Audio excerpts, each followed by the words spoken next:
Oh. You like me, huh?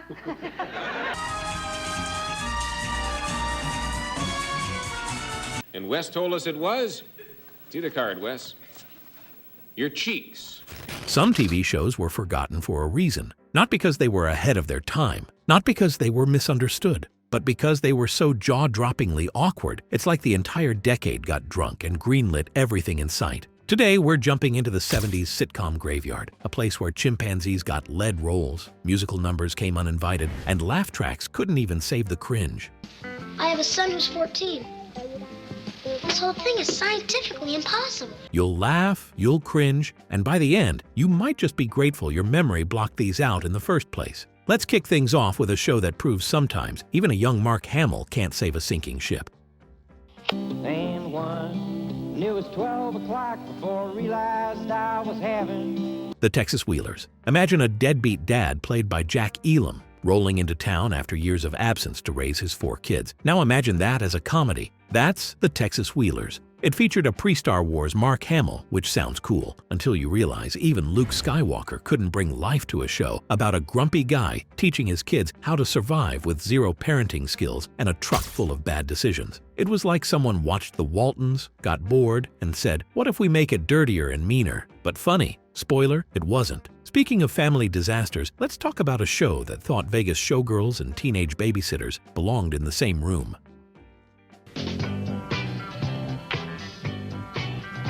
Who's Watching the Kids? From the creators of Three's Company came a sitcom that asked, what if our wild Vegas showgirls had to babysit random kids? Because that's relatable, right? The show flopped faster than a drunken card dealer on a tight shift. It tried to mix nightclub glam with wholesome family values and instead landed in awkwardly pervy territory. Imagine trying to laugh while wondering if child services were on set. Even NBC seemed to go, yeah, let's pretend that never happened. And if you thought this was bad, wait till we meet the chimpanzee who somehow landed his own sitcom gig.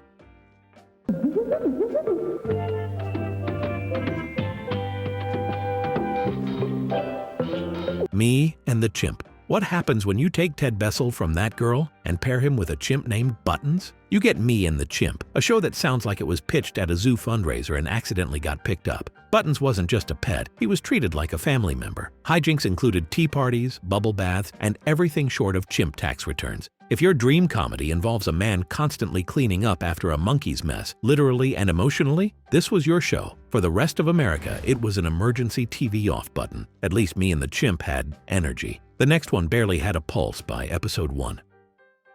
Dear Mom and Dad, I'm fine. How are you? Coed Fever. CBS wanted a raunchy college comedy to compete with Animal House. What they got was Coed Fever, a show so bad it was canceled after 1 episode. It took place in a formerly all-girls dorm, now invaded by guys. Laughs were supposed to come from the sexual tension, but what we got instead was pure secondhand embarrassment. The dialogue was stiff, the jokes were flat, the vibes, legal gray area. Critics said it felt like a late-night B-movie got lost and wandered onto prime time.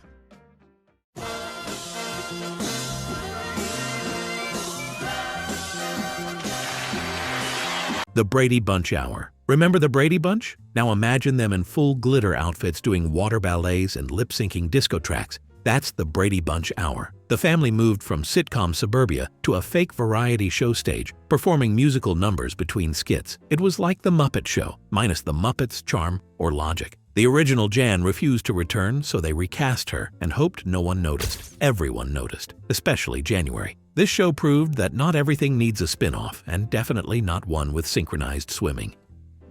All they keep getting is a paper moon. Paper Moon. Based on the hit film, Paper Moon starred real-life father-daughter duo Christopher and Jodie Foster as a con man and his maybe daughter scamming folks across Dust Bowl America. Sounds like drama gold, right? Not when you try to turn it into a laugh-a-minute sitcom. The show flattened the original's charm into a sitcom pancake. Jodie was talented, but even she couldn't make Great Depression but funny a thing. ABC pulled the plug after 13 episodes. Honestly, even that was generous. And the whole wide world will know that he's around. The other cats get uptight. The Barefoot Executive, a chimpanzee, yes, another one, named Raffles, runs a TV network. That's it. That's the show. The Barefoot Executive was based on a Disney movie and somehow stretched a thin, one-joke premise into a full series. The Chimp picks TV shows with bananas. He becomes a ratings genius. Executives get jealous. And we're supposed to laugh. It's like corporate satire for toddlers, minus the satire plus the diaper jokes. Watching it felt like being stuck in a boardroom run by zoo animals, which, to be fair, might still be better than some streaming services today. And speaking of getting lost in the wilderness, let's talk about Gilligan's Island. If it were dusty, recycled, and twice as unfunny. Let's follow the path of Dusty's trail, oh, Dusty's trail. Dusty's Trail, Gilligan's Island, move it to the Wild West, rename the characters, and pretend no one will notice. That's Dusty's Trail. Bob Denver, yep, Gilligan himself, played Dusty, a bumbling wagon scout who gets a group of settlers lost. Every character was a carbon copy of the island crew, just in cowboy boots. It was lazy even by 70s standards. They didn't just phone it in, they used a rotary phone and called collect. Western-themed sitcoms were already dying, and this show took it out back and finished the job. Lots of luck. Lots of luck. Lots of luck. Lots of Luck Dom DeLuise starred as Stanley, a transit worker living with his overbearing mom, sister, and her freeloading husband in Lots of Luck. The twist: Stanley wins a lottery, then still somehow lives in misery. The show had a few decent one-liners mostly carried by DeLuise's energy, but it leaned so hard into shouting and canned laughter that you'd think someone spiked the laugh track. It tried to be All in the Family meets the Honeymooners, but ended up like someone yelling into a paper bag full of cliches. San Pedro Beach Bugs. AES Hudson Street. This show followed a ragtag emergency services team in a New York hospital. Think MASH, but without the charm, timing, or actual comedy. AES Hudson Street tried to juggle medical drama and absurdist humor, but all it managed to deliver was confusion. You'd have scenes about broken bones followed by a fart joke. The lead character, Dr. Tony Menzies, was a sarcastic mess who made it hard to root for him or even follow what was going on. It only lasted 5 episodes, and honestly, that's 5 more than expected. Let's take a breather from broken bones and hop over to a beach full of shirtless men and forgotten jokes. The San Pedro Beach Bums 5 Guys. One beach house, endless bad jokes. The San Pedro Beach Bums was ABC's attempt at a young, hot, fun sitcom. Instead, it felt like a rejected boy band trying to do sketch comedy. Every episode revolved around goofy misunderstandings and wacky plans that backfired like clockwork. It wanted to be Friends before Friends, but the writing had all the depth of a wet towel. Viewers tuned out so fast you'd think the TV itself got embarrassed. Fun fact, they even had a 2-hour pilot movie. Nobody asked for it. Rhoda. Rhoda started strong as a spin-off from the Mary Tyler Moore Show, and for a while it worked. But after Rhoda got married, it fell apart. The writers panicked and had her get divorced. The tone shifted. The jokes thinned. The magic vanished. It became less about a lovable New Yorker and more about a sitcom spiraling into soap opera territory, without the drama payoff. By season 5, the show was a shadow of itself, trying to squeeze laughs out of loneliness and broken relationships. Yikes, even Valerie Harper seemed ready to move on.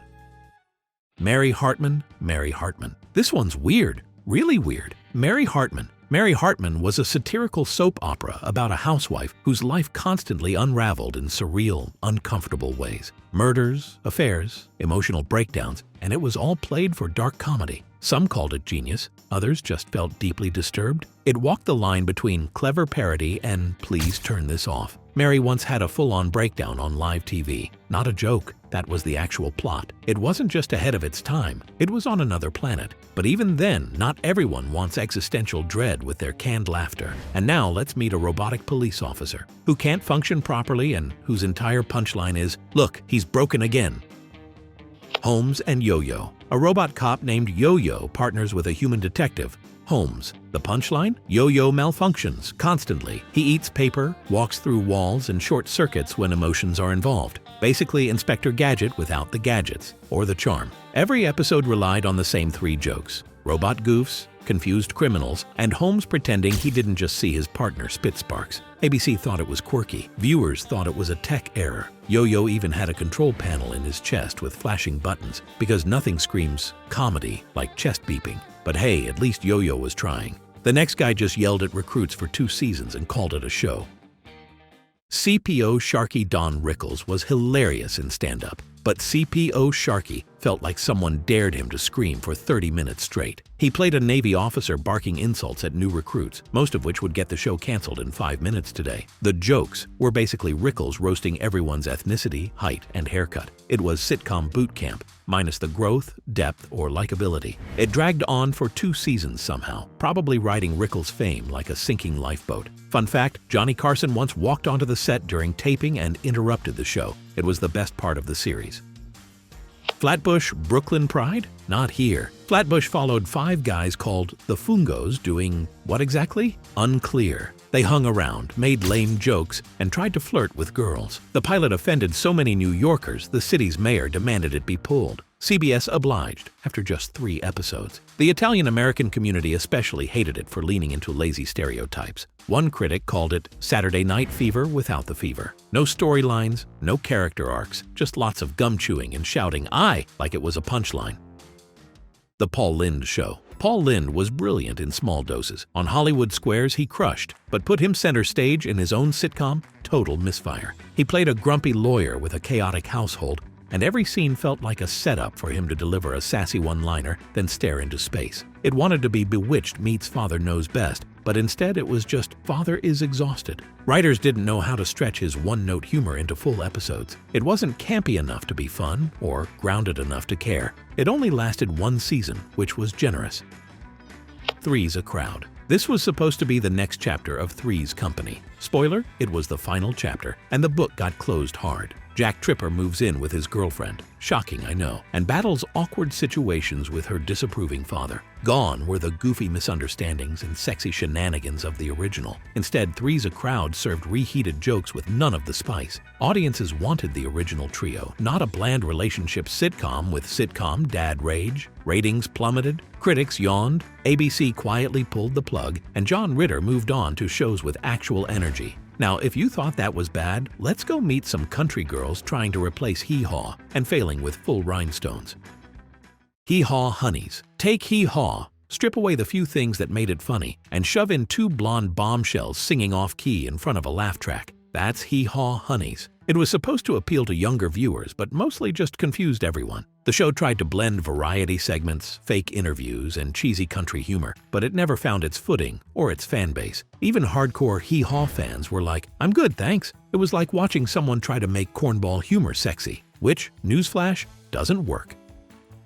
Carter Country set in a southern town run by a bumbling white police chief and his overqualified black sergeant. Carter Country tried to be progressive, but mostly ended up being uncomfortable. The jokes leaned on tired southern stereotypes, awkward race commentary, and yeehaw sound effects. It wanted to mix social issues with slapstick, but lacked the guts to really say anything meaningful. The result? A show that felt stuck in limbo. Too goofy to be smart, too tone-deaf to be funny. It lasted 2 seasons, and to this day, no one really knows why. Now let's go from Southern fried sitcom to Flying Nun. Literally, like an actual nun who flies.